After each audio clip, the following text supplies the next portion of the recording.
आज जो हम बात करने वाले हैं वो बहुत इंटरेस्टिंग होने वाली है। और अगर आपने इस साल 12th किया है और या सीए का एग्जाम दिया था और किसी कारणवश नहीं निकल पाया या अभी आगे देना चाहते हैं, तो ये आपके लिए बहुत काम आने वाली है। ये बंदा बहुत ही ज्यादा इंटरेस्टिंग है, ठीक है।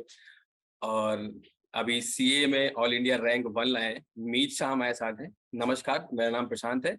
आप ललन टॉप की एक नई पहल युवाओं से जुड़ी रंगरूट देख रहे हैं।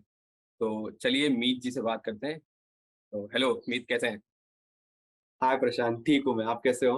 अ, मैं बढ़िया एकदम। तो ऑल इंडिया रैंक 1 लाके कैसा लग रहा है? क्या फीलिंग है? तो सबसे पहले तो विश्वास नहीं होता। अभी सीए की एग्जाम है ही इतनी डिफिकल्ट है, डिफिकल्ट के साथ अनप्रिडिक्टेबल भी होती है। तो पता नहीं चले कब क्या हो जाए। इतने साल मेहनत किए पर एग्जाम में क्या हो जाए पता नहीं चले, तो पहली बार तो विश्वास ही नहीं होता है। फिर विश्वास होने के लिए टाइम मिलना चाहिए। तो जैसे रिजल्ट आता है तो टाइम मिलता नहीं है, कुछ ना कुछ कॉल्स आते हैं, कोई ना कोई मिलने आ जाता है, कुछ ना कुछ इंटरव्यू चालू रहता है। तो धीरे-धीरे जैसे-जैसे दिन निकल रहे वैसे-वैसे मुझे विश्वास होते जा रहा है, वैसे-वैसे थोड़ी-थोड़ी खुशी बढ़ती जा रही है। जैसे-जैसे मम्मी की खुशी देखता हूँ वैसे-वैसे मुझे खुशी होती जा रही है और लग रहा है कि हाँ, चलो आखिर में सीए एग्ज़ाम्स हो गए, अच्छे से पास हो गए, बहुत ज़्यादा अच्छे से पास हो गए। अच्छे से तो नहीं। अभी तक तो ये सिंक इन हो रही है धीरे-धीरे और थोड़ा टाइम लगेगा फिलहाल तो। अच्छा मीत, थोड़ा अपनी जर्नी थोड़ा पहले से बताना। बचपन कैसा रहा, स्कूलिंग कैसी रही? वो ज्यादा मतलब एकदम इंटरेस्टिंग वे में बताना, वो कैसा रहा? सो बचपन से मैं मॉम के साथ ही रहा हूँ। मेरे डैड थोड़े पहले गुज़र गए थे जब मैं 2 साल का था। तब से मैं मेरी मॉम और बहन के साथ रह रहा हूँ। Born and brought up in Mumbai. And so मैं कुछ साल में बोरिवली रहा, फिर मैं यहाँ साउथ बॉम्बे पे शिफ्ट हो गया। और सबसे पहले मेरी स्कूलिंग थी सेंट मेरीज़ में, जो मैसगॉन पे है। वहाँ पे मेरी स्कूलिंग हुई, वहाँ पे भी मेहनत करके 10th में अच्छे से निकल गए। और अभी भी वहाँ के टीचर्स भी याद करते हैं, मैं भी उन टीचर्स को याद करता हूँ बहुत बार। स्कूलिंग होते ही मैंने एचआर कॉलेज जॉइन किया कॉमर्स में, जूनियर कॉलेज, ग्रेजुएशन दोनों वहीं पे किए। 11th में आती मुझे हमेशा से मैथ्स में था कि मेरा मैथ्स अच्छा था, मुझे फाइनेंस भी पसंद था। कुछ भी चीज़ें नंबर से रिलेटेड होती है, मैं उससे आसानी से उसके सेल थ्रू कर पाता। तो तब से मेरे दिमाग में था कि चलो नंबर्स में इंटरेस्ट है, 11th में आके अकाउंट्स में भी इंटरेस्ट आ रहा है, फाइनेंस में तो है ही। तो मैंने सोचा सीए को एक ऑप्शन रखते हैं। और उसमें डर ये था कि चलो अभी भी मैं बहुत यंग हूँ मैं, अभी मुझे फाइनेंस में इंटरेस्ट है, क्या पता 3 साल बाद सीए बनने के बाद मुझे इंटरेस्ट चले जाए तो? मैं वही सोच रहा कि सीए अगर मैं कर लूँ, फाइनेंस में इंटरेस्ट चले जाए या किसी और चीज़ में इंटरेस्ट आ जाए, तो मेरे पास क्या ऑप्शन रह गए? तो सीए में ऐसे बहुत सारे ऑप्शन थे, मुझे लॉ का नॉलेज मिल गया, ऑडिट का मिल गया, टैक्स का मिल गया, इकोनॉमिक्स का मिल गया, इन्फॉर्मेशन टेक्नोलॉजी का मिल गया। ऐसे बहुत अलग-अलग चीज़ें मिल गई। तो वो सब सोच-सोच के मेरा और डिसीजन एकदम फाइनलाइज़ हुआ कि हाँ, चलो अगर बाय चांस मेरा इंटरेस्ट चेंज भी हो गया, तो भी मेरे पास बहुत अलग-अलग चीज़ों का बेस बेस होगा। अगर मुझे रोल चेंज करना होगा, तो भी मेरे लिए बहुत आसान होगा। तो ऐसे मैंने ये मेरी थिंकिंग 11th से स्टार्ट हुई। 12th में जैसे ही बोर्ड्स बस खत्म होने आया तभी मेरा डिसीजन फाइनल हो गया कि चलो बोर्ड्स हो जाए उसके बाद सीए ही करना है। और अभी सीए करना है तो ज़्यादा मज़े की तो सोच नहीं सकते। लोग ऐसे सोचते हैं कि चलो 10th स्टैंडर्ड हो जाएगी उसके बाद मज़े कर लेंगे। उसके बाद मैंने भी थोड़े मज़े कर लिए 2-3 महीने। फिर लोग सोचते हैं 2 साल 12th में मेहनत कर लेते हैं उसके बाद मज़े कर लेंगे। बट सीए करने में ऐसे मज़े तो जैसे कुछ है नहीं। मेरी 12th की एग्ज़ाम 9th मार्च को खत्म हुई। 11th मार्च से मेरी क्लासेस स्टार्ट हो गई। दिन के 6 घंटे 7 घंटे। अभी उसमें भी ऐसा नहीं कि सिर्फ़ क्लासेस अटेंड करके तो कुछ होगा नहीं। खुद से मैं जब तक पढ़ूँगा नहीं, 3 महीने ही होते हैं एग्ज़ाम के लिए, फर्स्ट लेवल देने के लिए। तो खुद से जब तक पढ़ूँगा नहीं तब तक कुछ होगा नहीं। तो उसमें भी 6-7 घंटे की क्लासेस, उसके बाद घर पे आके 2 घंटे, 3 घंटे, 4 घंटे जितना हो रिवाइज़ करना पड़ता है। तो कंटिन्यू एक 12th की एग्ज़ाम खत्म हुई, 2 दिन का ब्रेक और उसके बाद वापस लगातार पढ़ाई चालू हो गई। 10 घंटे, 12 घंटे, टाइम का तो कुछ पता ही नहीं रहता है। उसके बाद पहला लेवल दिया, पहला लेवल खत्म हुआ, उसके 10 दिन बाद अगले लेवल की रिज़ल्ट आने के पहले तैयारियाँ शुरू हो गई थी। तो वो पूरा 1 साल वैसे ही निकल गया। उसमें भी अभी 1 साल की पढ़ाई होती है, 3 साल में तो क्या है कंसिस्टेंसी बनाए रख पाते हैं कि इधर-उधर ध्यान नहीं भटकता है। 1 साल में तो बहुत कुछ हो सकता है, कभी हेल्थ इश्यूज़ आ सकते हैं, कभी कुछ और कमिटमेंट्स आ सकती है दूसरी। तो मुझे भी आई, थोड़ी हेल्थ इश्यूज़ आई जब भी मेन एग्ज़ाम के प्रिपरेशन का टाइम आया। 20 से 15 दिन मेरी भी हेल्थ बहुत खराब हुई, बहुत डिमोटिवेट हुआ, बहुत लगा कि इतनी मेहनत की 9 महीने, अभी मेन पढ़ाई करने का टाइम है, जब भी सेल्फ स्टडी का टाइम आया, वो टाइम पे मेरी ऐसी हालत खराब हो गई, मैं बहुत पीछे चला जाऊँगा। बट फिर सोचा अभी कुछ ऑप्शन है नहीं, या तो मैं रिग्रेट कर सकता हूँ और अटेम्प्ट डिले कर सकता हूँ, या फिर जितना टाइम बाकी है उसमें मेहनत करके जैसा भी हो, रैंक आए ना आए, अच्छे मार्क्स आए ना आए, पर पास तो हो ही सकता हूँ। 9 महीने मेहनत किए, 15 दिन बिगड़ गए और बाकी के 3 महीने भी है, तो उसमें मेहनत करके वो भी अच्छे से निकल गया मैं। उसमें भी सेकंड रैंक आ गई। जैसे ही वो हुआ उसके बाद मुझे 1 महीना मिल गया। उसके बाद थोड़े आईसीएआई की ओरिएंटेशन ट्रेनिंग होती है, आईटी की ट्रेनिंग होती है, उसमें नए दोस्त बने, नई दोस्तों के साथ बाहर गए, कहीं ना कहीं घूमने गए, वो हो गया। उसके बाद रिजल्ट्स आ गए, सेकंड रैंक आ गई। उसके बाद आर्टिकलशिप स्टार्ट हो गई। आर्टिकलशिप की मैंने केएनईवी से, जो बीकेसी में ऑडिट में इंटरनेशनल अश्योरेंस में। और अभी वो टाइम पे मुझे ये रियलाइज हो गया कि अगर अभी 3 साल की जर्नी है, 3 साल अगर मैंने लास्ट के 6 महीने में पढ़ाई करना स्टार्ट किया सीए फाइनल के लिए, तो कुछ नहीं हो पाएगा। तो मेरा वो टाइम पे मोटिव यही था कि भले ही फुल फ्लेज पढ़ाई नहीं हो पाए, भले ही 4 5 6 घंटे नहीं दे पाओ दिन में, बट एटलीस्ट मेरा बुक के साथ टच रहना चाहिए, वो रिदम बने रहना चाहिए। अगर रिदम चला गया तो वापस से पहले तो वो रिदम लाना, उसको मेंटेन करना और बनाए रखना एग्जाम के एंड तक, वो बहुत डिफिकल्ट हो जाएगा। सो आर्टिकलशिप स्टार्ट हुई मेरी सितंबर में, उसके 1 2 महीने में मेरी वापस क्लासेस स्टार्ट हो गई। तो उसमें भी 6 7 घंटे की क्लासेस होती। उसमें अभी अभी अभी एग्जाम हुई होती है, तो उसमें भी मैं ज्यादा टाइम नहीं दे पाता, पर मैं ऐसा ट्राई करता कि एटलीस्ट वीकेंड पे 3 4 घंटे दे पाऊँ।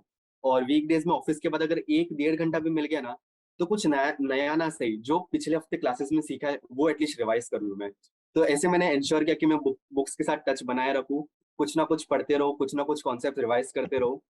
ऐसा भी टाइम है जब मैं बिल्कुल भी पढ़ी नहीं, 2 2 हफ्ते 2 2 3 3 हफ्ते तक पढ़ नहीं पाया। कभी कुछ काम आ गया, बहुत वर्क प्रेशर बढ़ गया, कुछ फैमिली कमिटमेंट्स आ गई, कुछ ना कुछ कमिटमेंट्स आते जाते हैं।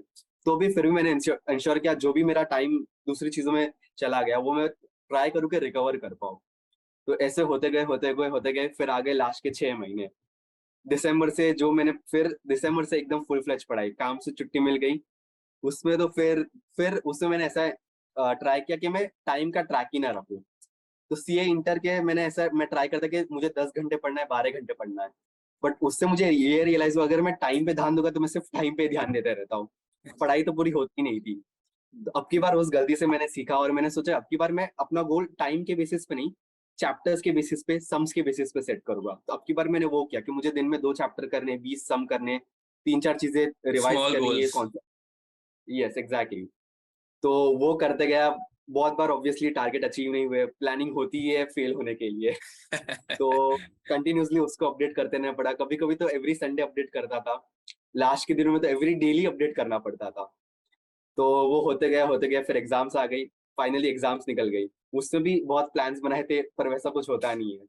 बट मेन यही था कि चलो रियलाइज होना था कि प्लान बिगड़ रहा है, तो इमीडिएटली उसको प्लान को अपडेट कर ले। तो बस यही पढ़ाई चलती गई। फिर वापस थोड़े दिन आराम मिला, फिर वापस हम लोग का थोड़ा ऑफिस का बाकी रहता है, थोड़ी 2 3 महीने बाकी रहते हैं, तो वापस से वो स्टार्ट हो गया। वो स्टार्ट होता, वापस से नॉर्मल लाइफ नॉर्मल होती, तब तक रिजल्ट आ गए। और अभी आज का दिन है। Oh nice. How is the feeling? Unbelievable. अभी भी वो फीलिंग धीरे धीरे सिंक इन हो रही है। वो एक्चुअली टाइम ही नहीं मिल रहा कि मैं खुद बैठ के रिफ्लेक्ट कर पाऊँ कि क्या हुआ है एक्चुअली में। जैसे रिजल्ट आ जाए आईसीए के मेंबर्स से, अलग अलग इंटरव्यूअर से, न्यूज़पेपर से, रिलेटिव से, हर जगह से फोन आना शुरू हो जाता वो है। अभी कुछ दिन बाद में होगा। हाँ। तो टाइम मिले ढंग से तो मैं सोच पाता हूँ, बट हाँ, रात को मैं जब भी मम्मी के साथ शांति से बैठता हूँ तभी पता चलता है, हाँ, ये चलो इतने सालों की मेहनत रंग लाई, मेरी मेहनत, मेरी मम्मी की मेहनत, मेरी बहन की मेहनत, जीजू की मेहनत, सबकी मेहनत बहुत रंग लाई। तो हाँ, खुशी होती है, रिलीफ फील होता है। और अभी भी वो अनबिलीवेबल तो रहेगा, एटलीस्ट कुछ दिनों के लिए वो विश्वास होने को टाइम लगेगा ही। मम्मी और बहन का रिएक्शन क्या था? तो मम्मी तो इंडियन मॉम है, तो उनको तो रोना आ ही जाता है। तो एक बार तो वो खुशी के आंसू आए गए, वो भी बहुत खुश हुई। और वो भी कुछ ज्यादा सोच पाई, तो उन्हें भी फोन आना शुरू हो गए। तो हमें शांति से बात करने का रात को 12 बजे मौका मिला। तो वो टाइम में बात हुई, उन्हें भी बहुत खुशी हुई कि उन्हें तो ऐसे लगे बस मैंने जो 3 साल मेहनत की, उसके पहले जो मेहनत की, वो सब बस रंग लाई। मेरी बहन भी यहाँ पे नहीं है, तो वो भी बहुत खुश हुई। बस थोड़ा दुख ये रह गया कि वो यहाँ पे नहीं है। वो यहाँ पे होती तो शायद सेलिब्रेशन एकदम कंप्लीट हो जाता। और ऐसे मामले, ऐसे तो वो भी बहुत स्ट्रांग है, बट ऐसे मामले में उनको भी कभी कभी थोड़ा रोना आ जाता है, खुशी का आंसू, मॉम जैसे ही। तो वो भी थोड़ा ऐसे मॉम पे गए, तो उनको भी थोड़ा रोना आ गया। फिर जीजू भी बहुत खुश हुए। तो तीनों बहुत खुश है, प्राउड फीलिंग है। और सबको एक रिलीफ है कि चलो, एक मेन अच्छी डिग्री मिल गई, अच्छी तरह से मिल गई। अच्छा, स्कूलिंग पे वापस आता हूँ मैं। हाँ, आपने बोला आपको मैथ्स बहुत पसंद थी, तो टेंथ के हाँ, बाद कॉमर्स क्यों चूज किया? तो कॉमर्स में मैथ्स तो होता ही नहीं, हाँ। मैथ्स पसंद था, नंबर्स ज्यादा पसंद थे। ओके। साइंस, मेरे को साइंस में ज्यादा, तो मुझे साइंस में और भी चीजें करनी पड़ती जो मैं कर पाता, पर मेरा ऐसा इंक्लिनेशन नहीं था। मैं उतना भी अच्छा, मतलब मैं साइंस में मेहनत करके मैं उसमें भी अच्छा हो जाता, पर मेरा वैसे इंक्लिनेशन नहीं था कि मैं दिल से मेहनत कर पाऊँ। समझ लेता, मेहनत करे तो उसमें भी शायद आगे पहुंच पाते, कहीं ना कहीं उसमें भी पहुंच पाते। पर कॉमर्स में कैसा था, अकाउंट्स था और फाइनेंस ज्यादा था उसमें, तो इसलिए मैथ्स में नंबर्स के थ्रू फाइनेंस रहता ना, तो वो उसकी तरफ मेरा इंक्लिनेशन थोड़ा ज्यादा था, तो इसलिए मेरा कॉमर्स था। मतलब इंजीनियर बनने का नहीं सोचा कभी? नहीं, इंजीनियर का नहीं।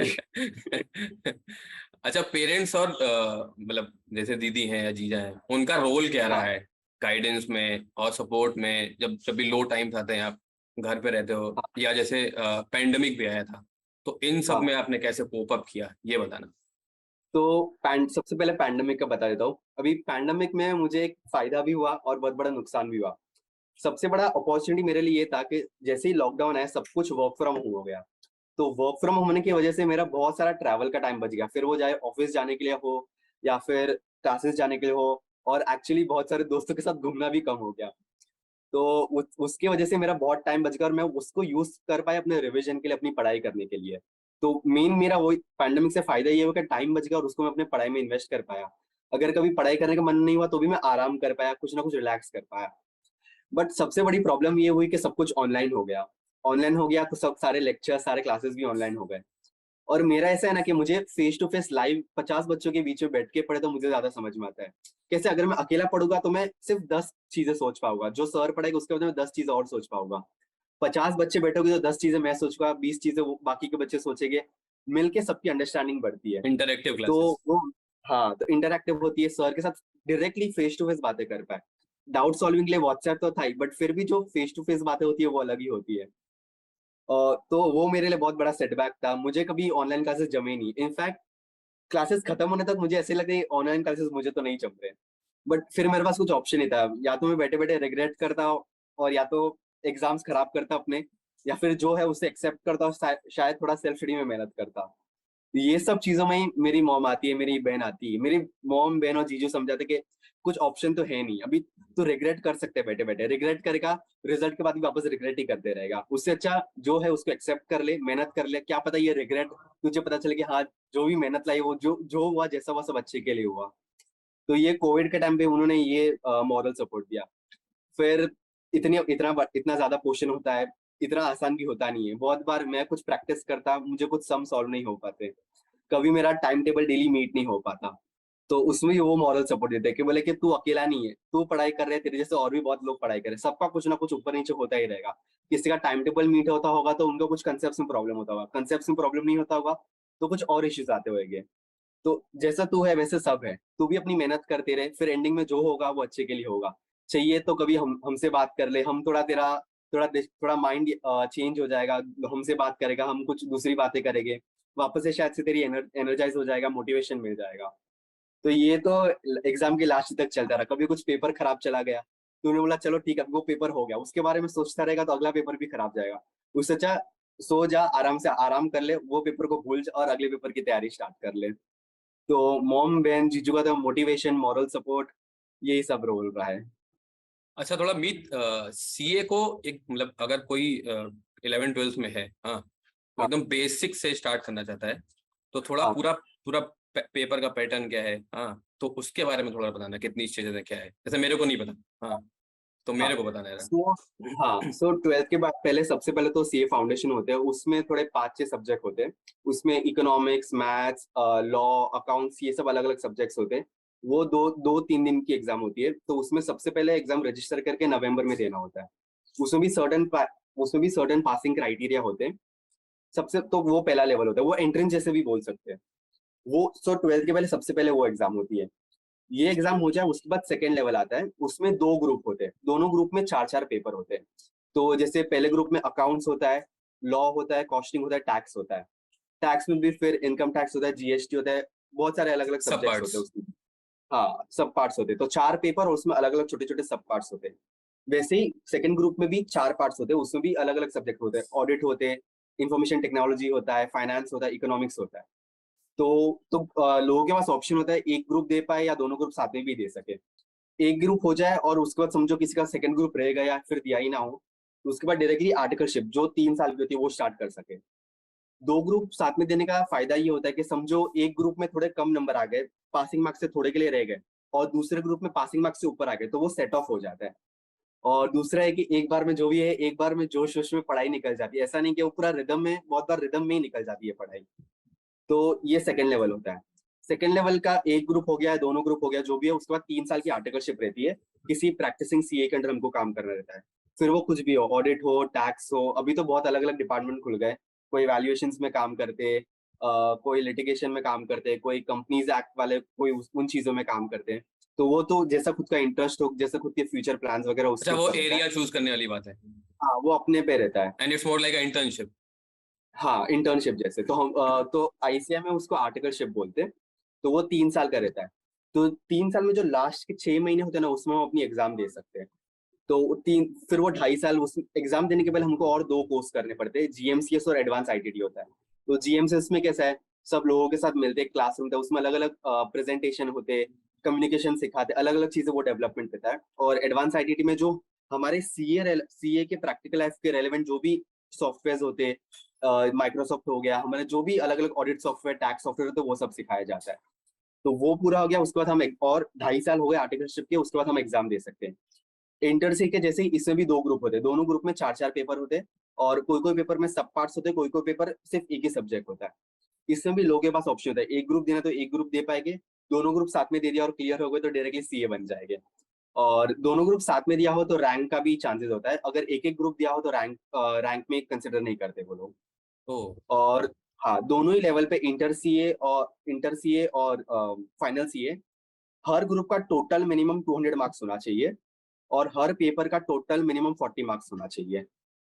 तो ये पासिंग क्राइटेरिया होता है दोनों लेवल के लिए। ओके। और ये तो ठीक है, अभी ये तो अभी की स्कीम है, बट आईसीआई ने एक नया पूरा सिलेबस वगैरह, सिलेबस, एग्जाम पैटर्न, आर्टिकलशिप, सब कुछ चेंज करने वाले हैं। उन्होंने स्कीम भी निकाल दी है, बस वो कब से इम्प्लीमेंट होगी वो डेट आना बाकी है। तो ये तो जल्दी, बहुत जल्दी रिडंडेंट हो जाएगा, भले अच्छा, मे चेंज बी। होने वाला है कुछ? हाँ हाँ, उसमें उन लोग पूरे पेपर पैटर्न वगैरह, पेपर पैटर्न भी चेंज कर सकते, सब्जेक्ट्स चेंज कर रहे, नंबर ऑफ पेपर्स कम कर रहे, आर्टिकलशिप कैसे करना, बहुत सारे चेंजेस आ रहे हैं बेसिकली। तो पूरा स्कीम, पूरा नया सिलेबस रिवाइज करे उन लोग। बहुत सारे जो इमर्जिंग टॉपिक्स है, जैसे इंफॉर्मेशन टेक्नोलॉजी भी बहुत ज्यादा बढ़ गया है, हमारे सीए के लिए भी बहुत ज्यादा रेलिवेंट हो गया, तो वो सब टॉपिक्स डाल रहे हैं। और थोड़ी चीजें हमारे सेल्फ स्टडी वगैरह करे, तो ऐसे बहुत लंबी लिस्ट है चेंजेस की। तो वो जल्दी आ जाएगा, उन्होंने स्कीम, ड्राफ्ट स्कीम आ गई है। बस अभी कब, एक्चुअली कब से वो अप्लाई होगा उसका नोटिफिकेशन आना बाकी है। ओके, इम्प्लीमेंटेशन तो अभी कब से होगा वो नहीं है। हाँ, इम्प्लीमेंटेशन की डेट्स आने बाकी है, और कैसे इम्प्लीमेंट करेंगे, जो ऑलरेडी पढ़ाई कर रहे, जिन्होंने एक अटेम्प्ट दे दिया और सक्सेस ना हो पाए, तो उनको नई स्कीम आने के लिए उनके लिए क्या वे है, वो सब डिटेल्स आनी बाकी है बस। तो ये तो ठीक है, डिटेल्स दे दी, पर ये बहुत जल्दी रिडंडेंट हो जाएगी। इससे भी बहुत अच्छी स्कीम आ रही है अभी तो।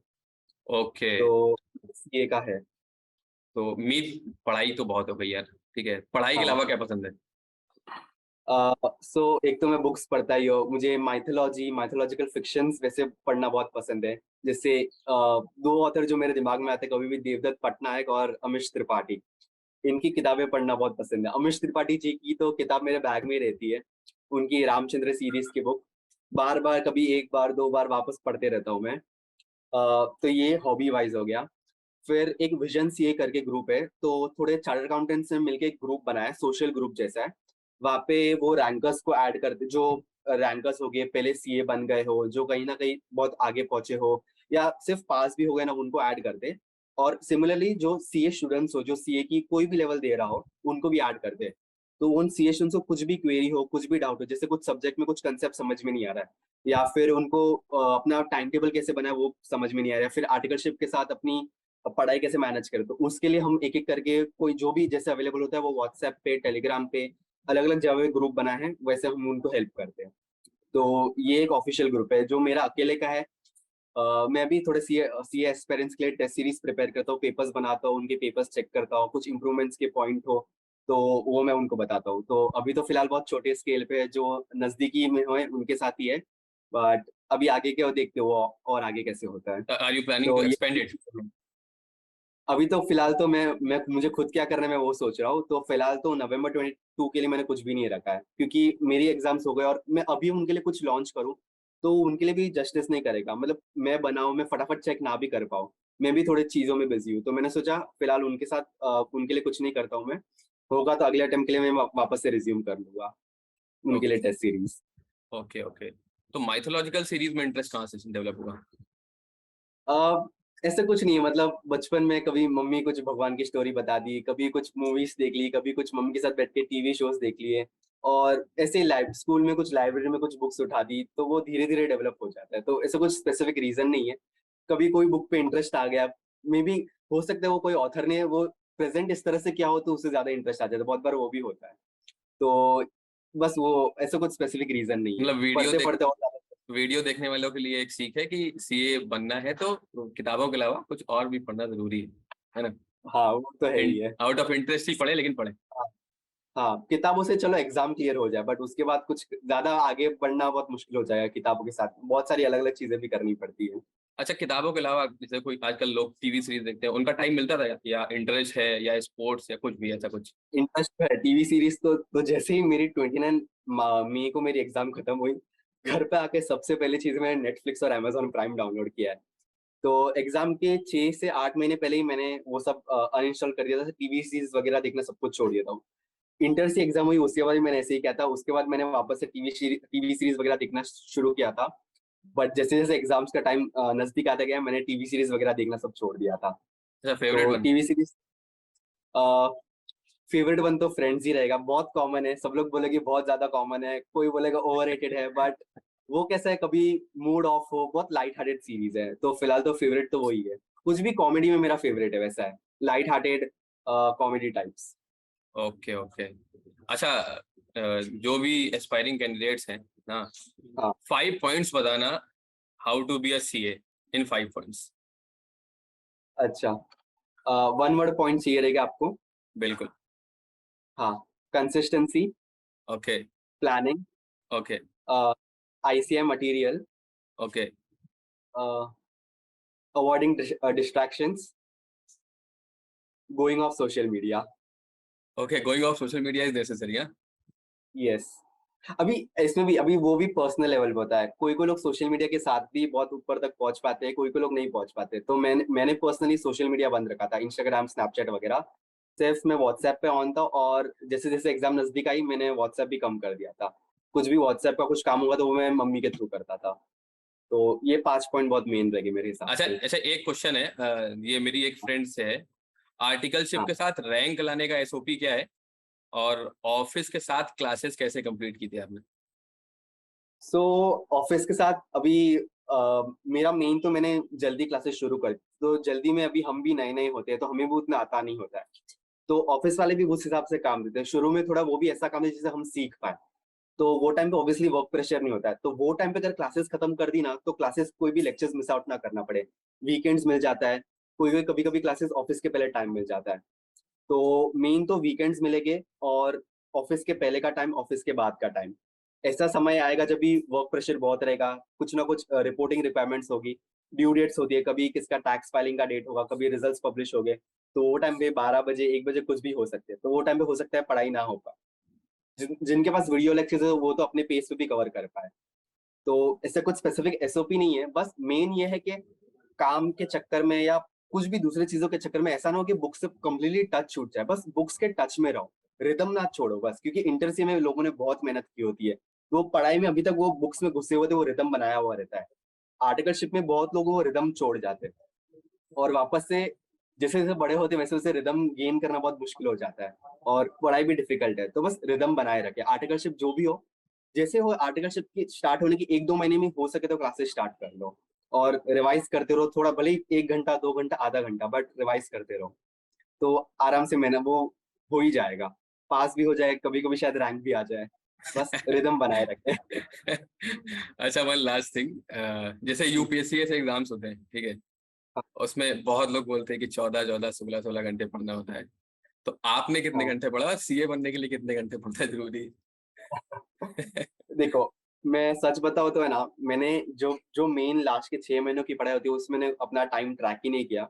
इंटर सी से मैंने अपनी एक गलती से सीखा कि अगर मैं टाइम ट्रैक करूंगा कि आज मुझे 10 घंटे पढ़ना, अभी 10 घंटे हो गए, मैं सिर्फ टाइम ट्रैक करते रह जाऊं, जो जितना मुझे पोर्शन कंप्लीट करना है वो तो होता ही नहीं था।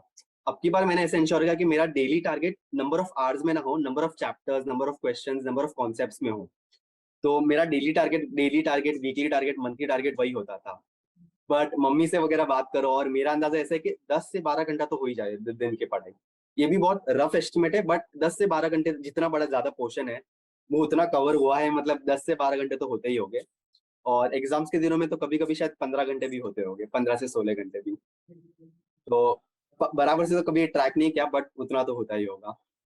ओके, तो पेरेंट्स के लिए लेसन है कि 15-16 घंटे पढ़ सकते हैं और किताबों के अलावा भी कुछ और करते रहें। और हाँ। बाकी सीए बनना होगा और रैंक आनी होगी तो आ ही जाएगी, अपनी मेहनत जारी रखनी चाहिए। हाँ। ओके, तो थैंक यू मीत, आपसे बात थैंक करके यू। बहुत अच्छा लगा। और सेम अगर हियर। जो भी लोग वीडियो देख रहे हैं उनकी कोई क्वेरी है हो तो जरूर कमेंट करें, हम मीत को दोबारा कनेक्ट कर लेंगे फिर से पूछने के लिए। जरूर जरूर। Okay Meet, nice talking to you, thanks a lot, all the best. Thank you.